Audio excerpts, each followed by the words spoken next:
If you were here for my last video, you might remember that we simulated a zombie apocalypse. But I couldn't help but notice that something was missing. You see, as I was watching these characters get torn limb by limb and have their flesh eaten by their friends and family, I realized I felt nothing. And it's because I just don't believe these characters. I could spend all this time engineering disease and famine and war. I could take everything from these characters, but if they have nothing, then I'm not taking anything. So in order to give the player the satisfaction of the complete and utter destruction of a human being, breaking him down both physically and psychologically, I decided next to imbue these characters with a personality and a reason to live. If you're just joining us, I'm Code for Broke, and I'm a f***ing psychopath. At the Doom E3 showcase, they referred to Doom as the ultimate power fantasy.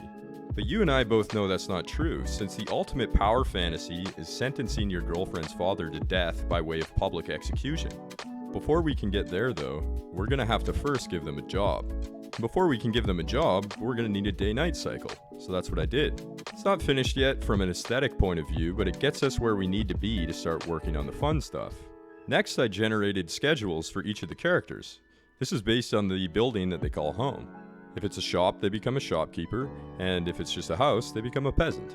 So for now, we'll just have the shopkeepers tend to the front of the store during the day, standing behind the counter that's generated, and we'll have the peasants wander around the village pretending like they have bills to pay. But a job is not your personality, unless you work at a place that sells weed. So we should also assign a pattern of speech to the characters so they all interact a little bit differently. For example, I could make my subscriber say something like this. Now I can't respond in the game yet, but if I could, I might say something like, "Thank you for saying that you love me." I made a couple different personalities for variants. Let's see what this guy has to say.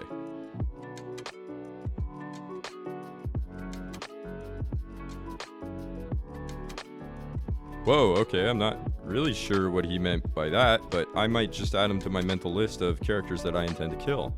But we're still not done yet, because a personality is more than just the things that you say when a character presses the interact button next to you.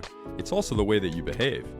So let's add our first AI stat, which is bravery, and then vary their behavior based on how brave they are. The stat will be a value between 0 and 2, with 2 being the most brave. So if the character has a 0 bravery, they'll run away from any fight that they encounter. If they have a 1 bravery, they'll enter a fight, but only if they have a weapon. And if they have a 2 bravery, then they'll always enter the fight regardless of the situation. We'll apply the stats based on a template giving a little bit of random variance so that certain races can have a certain global behavior.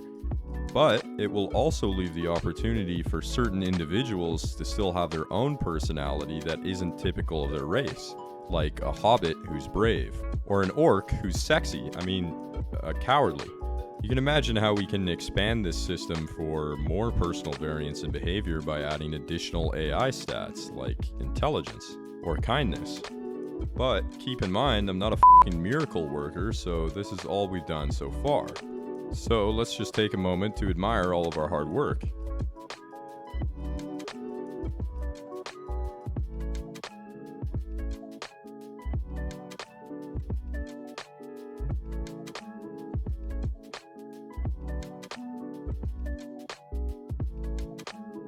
Isn't this going to feel so much more satisfying to ruin later on? In the future, I'd like to explore how we can add even more devious behavior, perhaps by allowing the character or even other NPCs to entrap and torture each other. Or who knows, maybe we'll even work on some gameplay. Regardless of what I decide to do, if you enjoy this video as much as I enjoy making this game, which is a lot if I'm not being clear, please go ahead and hit the like, comment, subscribe button, share it with people, all those things. Or don't, because as Biggie Smalls says, same number, same hood, it's all good.